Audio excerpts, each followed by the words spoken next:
இந்த பிராக்கெட் இருக்கு இல்லைங்களா, P3 இந்த பிராக்கெட் வந்து நார்மலா நம்ம எல்லாருமே என்னன்னு சொல்லுவாங்கன்னா, சாதாரணமா ஒரு பிராக்கெட்னு சொல்லுவாங்க, சில பேர் கப்புன்னு சொல்றாங்க. பட் அதல்ல, இதனுடைய ரைட் நேம் வந்து, டெக்னிக்கல் டேர்ம் நேம் வந்து bottom setting piece. Bottom setting piece அப்படின்னா அந்த நேம்லயே செட்டிங்கிற வார்த்தை வருது. அப்ப நேம்ல செட்டிங்கிற வார்த்தை வந்தாலே ஏதோ ஒரு செட்டிங் இருக்குன்னு தானே அர்த்தம். அது எப்படின்னு பார்த்துடலாம். மொத்தம் இதுல வந்து 3 பாயிண்ட் நம்ம பார்க்கணும். இந்த மேல பிளாட்டா இருக்குதுங்களா, இது 1. இது கர்வேச்சரா இருக்குதுங்களா, இது 2. இது 3. இந்த இந்த பிளாட்டா இருக்கிறத டாப்பம் எவ்வளவு தூரம் எப்படி உட்காரணுங்கிறத டிசைட் பண்றது. உங்களுக்கு எக்ஸ்பிளைன் பண்ணுங்கிறத இங்க இருக்க வாசல் எடுத்துட்டோம். பாருங்க, பிளாட்டா உட்கார்ந்துருக்கு சரிங்களா. இது வந்து டாப்பம் எப்படி டில்ட் ஆகுங்க, ஒரு பேரிங் மாதிரி ஆக்ட் ஆகும். நீங்க டைப் பண்ணீங்கன்னா பேரிங் மாதிரி ஆக்ட் ஆகும். அது 3வது இந்த டிஸ்டன்ஸ், இதோட ரிஜிடிட்டியை மெயின்டைன் பண்றதுக்கு சரிங்களா. கரெக்டா பாத்தீங்கன்னா இங்க பாருங்க, 60% வந்து இங்க பாருங்க, இந்த ஸ்லாட் அதிகமா இருக்கும். இந்த பாயிண்ட்ல இருந்து இந்த பாயிண்ட் வரணும் கிட்டத்தட்ட 20 mm இருக்கு. அதுவே இதுல பாத்தீங்கன்னா வெறும் 13 mm தான் இருக்கு. இந்த 60-40 ரேஷியோல தான் ஒர்க் ஆகுதுங்க சரிங்களா. இப்போ இந்த பிளாட்னஸ் எதுக்காகன்னா, இந்த பிளாட்னஸ் தான் டாப்பம் எப்படி உட்காருங்கிறத டிசைட் பண்றது. இப்படி உட்கார பர்ஃபெக்டா. ஸோ டாப்பம் கீழே உட்கார ரோலை பார்த்து கீழே உட்கார லோடு கிடைக்கும் சரிங்களா.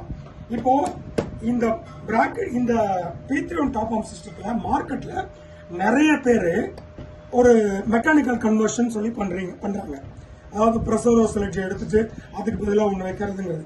வைக்கக்குள்ளேயும் சரி, ஓஸ் மாத்தக்குள்ளேயும் அந்த அவேர்னஸ் இல்லாம, சரியான ஒரு எஜுகேஷன் இல்லாம அவங்க என்ன பண்ணிடுறாங்கன்னா, கைக்கு வர மாதிரி ஃபுல் ஜாம் டைட் பண்ணிடுறாங்க. ஃபுல்லா இங்க ஜாம் டைட், இங்கே ஜாம் டைட் பண்ணிடுறீங்க. அப்புறம் இந்த மெக்கானிக்கல் கன்வர்ஷன் பண்றவங்க இதை டிஸ்டர்ப் பண்றாங்க. இதனால என்ன நடக்குதுங்கிறது பார்ப்போம். இங்க பாருங்க, இது வந்து ரைட்டான பிராக்கெட், இது ஜாம் டைட் பண்ண பிராக்கெட். அப்போ இங்க பாருங்க, இதுல இருந்து கிட்டத்தட்ட 2 mm மேல போச்சு ஜாம் டைட் பண்ணது. இது வந்து மெக்கானிக்கல் கன்வர்ஷன் பண்றவங்களும் பண்றாங்க, நார்மலா நம்ம அந்த ஓஸ் பண்ணக்குள்ள டார்க் அடிக்காம பண்றாங்களே அவங்களும் பண்றாங்க. இப்போ இதுல வந்து டாப்பம் இங்க உட்காரும், இதுல டாப்பம் மேல தானே உட்காரும். இப்போ இங்க வச்சு இதை இங்க வச்சா பிளாட்டா உட்காருது. அதுவே இங்க வச்சோம்னா பாருங்க, தெரியுதுங்களா கேப். 2 mm டாப்பம் மேல போச்சுன்னா it is going away. ஃப்ளூட்டர் roller இங்க இருக்கு, இதுல இருந்து வெளியில போயிடும். ஃப்ளூட்டர் ரோலர் இங்க இருக்கு, இதுல இருந்து வெளியில போயிடும் 2 mm. அப்புறம் எப்படி லோடு கிடைக்கும்? லோடு கிடைக்காது. அதனால நீங்க லோடு கிடைக்காத டாப்பாம்ல இதை மாத்திரீங்கன்னா 4 கிலோ வித்தியாசம் கிடைக்கும். 0.5 4 கிலோ. இங்க பாருங்க, 2 mm டேமேஜ் பண்ணிருக்காங்க. இந்த டாப்பாம் லோடே வராது. ஆனா நாம என்ன நினைச்சிட்டு இருப்போம், ஓஸ் மாத்திரல சரியில்லை, அது சரியில்லை. நோ, இதுலதான் பிரச்சனை. ஆனா எந்த சூழ்நிலையில யாரா இருந்தாலும் இதை டார்க் டைட், இதை ஜாம் டைட் பண்ணக்கூடாது. அதே மாதிரி இதை பெண்ட் பண்ணக்கூடாது. இதுதான் இந்த டிஸ்டன்ஸை மெயின்டைன் பண்றது, இந்த வால் திக்னஸ் மெயின்டைன் பண்றது, ரிஜிடிட்டியை மெயின்டைன் பண்றது.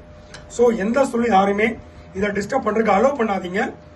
கண்டிப்பாக மிஷினை கண்டுபிடிச்ச அவங்க ஒரு டார்க் ரெக்கமெண்ட் பண்றாங்கன்னா அதுல ஒரு மீனிங் இருக்கும்ல, எல்லா ஆரண்டையும் பண்ணிட்டோம் இல்ல. அதனால எந்த சூழ்நிலையும் டார்க் தான் யூஸ் பண்ணணும்.